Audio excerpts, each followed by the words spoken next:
আইসিসির আবারও পোলটি, এবং গত 2-3 দিন আগে আমরা সবাই জানি যে এই পোলটি ইন্টারন্যাশনাল ক্রিকেট কাউন্সিল আইসিসি নিয়েছে। বাংলাদেশের বিশ্বকাপ ফিউচার আসলে আইসিসির এমন পোলটির কারণে কতটা প্রেসারে পড়েছে। 2027 বিশ্বকাপে বাংলাদেশ যেখানটায় খেলার পরিকল্পনা করছে, সরাসরি কোয়ালিফাই করার পরিকল্পনা করছে সাউথ আফ্রিকা, নামিবিয়া এবং জিম্বাবুয়েতে, সেই বিশ্বকাপে বাংলাদেশ সত্যি কি সরাসরি কোয়ালিফাই করতে পারবে? কারণ আইসিসির যেই কাট অফ ডেডলাইন, যেই ডেডলাইনের মধ্যে বাংলাদেশকে টপ 9th টিমের মধ্যে থাকতে হবে, 9তম বা 9ম টিমের মধ্যে থাকতে হবে, সেই ডেডলাইনটা চেঞ্জ হয়ে গেছে। এবং সেটা হচ্ছে কতদিন, মানে যেটা ছিল 2027 মার্চের লাস্ট ডে পর্যন্ত, 31 মার্চ পর্যন্ত, সেটা এগিয়ে আনা হয়েছে 2026 সেপ্টেম্বরে। মানে সেপ্টেম্বরকে যদি আপনি 2026 30 তারিখ পর্যন্ত ধরেন, তাহলে অক্টোবর, নভেম্বর, ডিসেম্বর, জানুয়ারি, ফেব্রুয়ারি, মার্চ, 6 মাস। এই 6 মাসে বাংলাদেশ অন্তত 2টা ইন্টারন্যাশনাল ওয়ানডে সিরিজ খেলতো, এবং সেই ওয়ানডে সিরিজগুলো আলটিমেটলি বাংলাদেশের কোয়ালিফাই করার ক্ষেত্রে যে কাট অফ ডেডলাইনটা, যেটা 27 মার্চের 31 তারিখ পর্যন্ত ছিল, সেটাকে সেপ্টেম্বরের 2026 নিয়ে আসা হয়েছে। এই যে 6 মাস এগিয়ে আনা হয়েছে, সেই সিরিজগুলো বাংলাদেশের কোয়ালিফাই করার যে ইকুয়েশন, সমীকরণ, সেখানটায় কোনোভাবেই কার্যকর হবে না, কোনো গুরুত্ব রাখবে না। এখন হিসাবটা হচ্ছে যে বাংলাদেশ যারা সরাসরি কোয়ালিফাই করা নিয়ে মোটামুটি একটা প্রেসারে পড়েছে। সাকিব আল হাসান দেন নাজমুল হোসেন শান্ত বাংলাদেশ দলের মেহেদী হাসান মিরাজ ক্যাপ্টেন্সির দায়িত্ব নেবার আগ পর্যন্ত যারা ওয়ানডে ক্যাপ্টেন্সির দায়িত্বটা পালন করেছেন, আন্ডার দেয়ার লিডারশিপ বাংলাদেশের বিশাল একটা ফল হয়েছে। তাদের লিডারশিপকে যতটুকু দায়ভার দেওয়া যায়, তার থেকে ওই সময়ের যে বোর্ড, ফারুক আহমেদের বোর্ড, সেই বোর্ডের সময় ওয়ানডের জয়ের যে হার, সেটা ছিল 13 থেকে 15% মাত্র। এবং যেটার একটা বড় প্রভাব ছিল র্যাঙ্কিং এর, রেটিং পয়েন্টসে। শেষ পর্যন্ত বাংলাদেশ জিম্বাবুয়ে সিরিজের আগে টানা 4টা সিরিজে জিতেছে, ওয়ানডেতে টানা 4 সিরিজে জিতে বাংলাদেশ এই মুহূর্তে টেবিলের 9 নম্বরে অবস্থান করছে। এখন এই 9 নম্বরে অবস্থান করা বাংলাদেশের জন্য অ্যাপারেন্টলি মনে হতে পারে যে বাংলাদেশ একটা সেফ প্লেসে রয়েছে, যেহেতু 9-এর মধ্যেই থাকতে হতো 2027 31 মার্চ পর্যন্ত। এখন তো বাংলাদেশ এই 9 নম্বরেই রয়েছে, হাতে রয়েছে আর মাত্র 2 মাস, অগাস্ট আর সেপ্টেম্বর। এই 2 মাসের মধ্যে বাংলাদেশ যদি কোনো কারণে নাম্বার 10th টিম হয়ে যায় ইন দ্য র্যাঙ্কিং, সেই ক্ষেত্রে বাংলাদেশ কি আসলে কোয়ালিফায়ার, যেটা হচ্ছে আগামী বছরে নামিবিয়া অ্যান্ড সাউথ আফ্রিকায় অনুষ্ঠিত হবে, সেখানটায় খেলতে হবে কিনা? এই প্রশ্নের উত্তরগুলো খোঁজার চেষ্টা করেছি, এবং এই প্রশ্নের উত্তরগুলো খোঁজার চেষ্টা করে আপনাদেরকে যে উত্তর জানানোর চেষ্টা করব। একই সাথে বিশ্বকাপের 12টা ভেন্যুস কনফার্ম হয়ে গেছে, এবং সেই ভেন্যুগুলোতে বাংলাদেশের খেলা আসলে কোথায় পড়তে যাচ্ছে।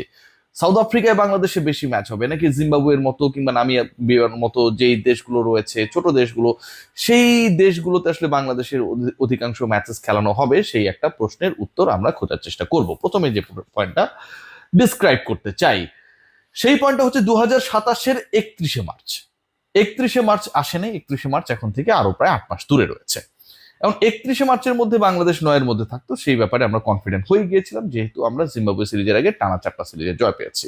এখন আসছে 2026 সেপ্টেম্বরের 30 তারিখ। বাংলাদেশ এই সময়ের মধ্যে সব যদি ঠিক থাকে, তারা একটি মাত্র ওয়ানডে সিরিজ খেলবে। এবং অগাস্টে বাংলাদেশে ইন্টারন্যাশনাল ফিক্সচার থাকলেও অগাস্টে বাংলাদেশ আলটিমেটলি খেলবে শুধুমাত্র টেস্ট সিরিজ, সেটা অস্ট্রেলিয়ার বিপক্ষে অস্ট্রেলিয়ায় গিয়ে। সো অগাস্টে বাংলাদেশের ইন্টারন্যাশনাল খেলা রয়েছে, বাট ওয়ানডে খেলা নেই।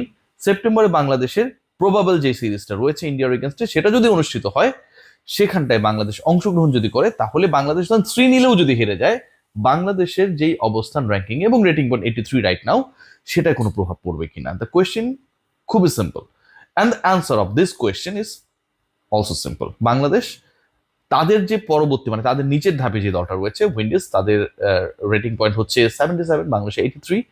বাংলাদেশ 3 নিলেও যদি পরাজিত হয় সেপ্টেম্বরে যেই প্রপোজড সিরিজ নিয়ে কথা রয়েছে ইন্ডিয়ার এগেনস্টে, তাহলেও বাংলাদেশ র্যাঙ্কিং এর 10th পজিশনে যাবে না।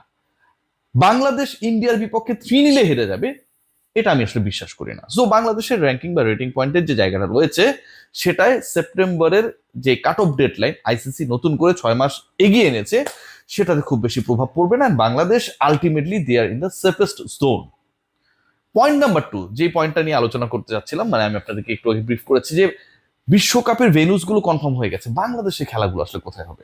দেখুন, বিশ্বকাপের যে ভেন্যু কনফার্ম হয়েছে, আইসিসি এবারে বিশ্বকাপে একটু আগে বলছে যে 12টা আয়োজক শহরের নাম প্রপোজ করেছে।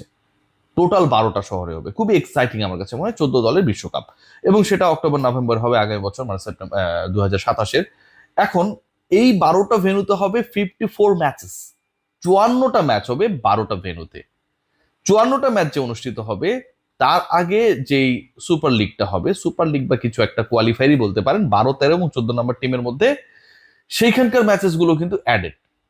সেইখানে র্যাঙ্কিং এর 12, 13, 14 পরস্পরের সাথে রাউন্ড রবিন লিগ পদ্ধতিতে মুখোমুখি হবে, এবং যেই দল টপার থাকবে তিনি বাকি 11টা দলের সাথে সেই দল অ্যাড হবে।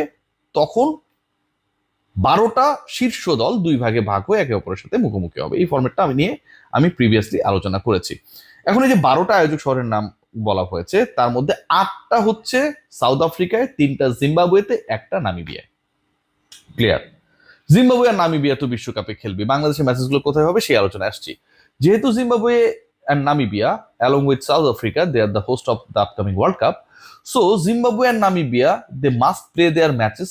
বিশ্বকাপে যে ম্যাচেসগুলো তারা খেলবে সেটা সংখ্যায় যাই হোক না কেন, সেই ম্যাচগুলো দে উইল প্লে, তারা তো টপ 12 এর মধ্যেই হোপফুলি থাকবে, দে উইল প্লে কোথায় খেলবে, তাদের দেশে খেলার চেষ্টা করবে। সো ফ্রম দ্যাট কানেকশন জিম্বাবুয়েতে ম্যাচের সংখ্যা হতে পারে ম্যাক্সিমাম 10, মিনিমাম 7। নামিবিয়াতে প্রপোজ করা হয়েছে যে 3টার বেশি ম্যাচ হবে না, ধরে নেওয়া হচ্ছে নামিবিয়া টপ 12-এ কোয়ালিফাই করবে না। তার মানে ওই যে 12, 13, 14 যে ম্যাচগুলো সেগুলো নামিবিয়াতে অনুষ্ঠিত হবে, বড় দলের ম্যাচেসগুলো আলটিমেটলি সেখানটায় হবে না। যেহেতু জিম্বাবুয়ে এবং নামিবিয়া তাদের ম্যাচেসগুলো তাদের দেশেই খেলার চেষ্টা করবে, ডেফিনেটলি বাংলাদেশে যখন বিশ্বকাপ 31 হবে আমরাও আমাদের দেশেই আমাদের ম্যাচেসগুলো খেলবো। Simple math. So Bangladesh and Zimbabwe ওই যে সুপার 12 বা টপ 12 যারা ভাগ হয়ে যাবে 2 গ্রুপে 6-6 করে, বাংলাদেশ এন্ড জিম্বাবুয়ে যদি সেম গ্রুপে না পড়ে, বাংলাদেশের প্রথম 5টার ম্যাচের কোনো ম্যাচই জিম্বাবুয়েতে পড়ার সম্ভাবনা থাকবে না। Simple math.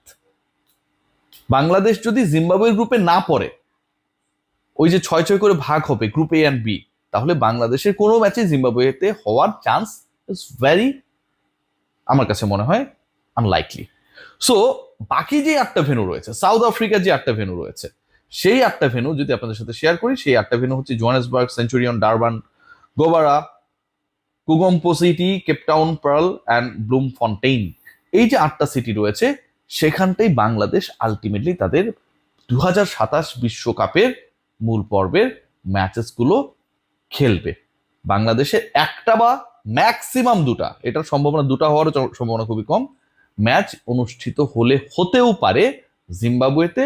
নামিবিয়ায় বাংলাদেশের ম্যাচ যে হবে না সেটা মোটামুটি আমরা বলতেই পারি। সো লং স্টোরি যদি শর্ট করি তাহলে কি দাঁড়ায়, যে আপকামিং ওয়ার্ল্ড কাপে যে কাট অফ ডেড লাইন, যেটার মধ্যে বাংলাদেশকে র্যাঙ্কিং এ 9 নম্বরে থাকতে হবে 2027-এর 31শে মার্চের মধ্যে, সেটা 6 মাস এগিয়ে এনেছে আইসিসি, অ্যান্ড 6 মাস এগিয়ে এনে সেটাকে 30শে সেপ্টেম্বর করা হয়েছে।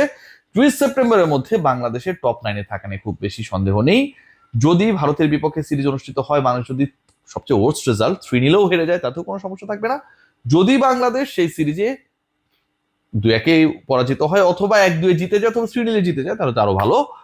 আর বাংলাদেশের আপকামিং ওয়ার্ল্ড কাপে যেই 12টা ভেন্যুতে আসলে বিশ্বকাপের 54টা ম্যাচ হবে, ম্যাক্সিমাম ম্যাচ অনুষ্ঠিত হবে সাউথ আফ্রিকায়, কারণ দে হ্যাভ দ্য 8 ভেন্যুস। জিম্বাবুয়ের যে ম্যাচেস গুলো হবে তাদের 3টা ভেন্যুতে, সেগুলো আলটিমেটলি হোস্ট জিম্বাবুয়ের ম্যাচেস গুলোই সেখানটায় হওয়ার সম্ভাবনা রয়েছে।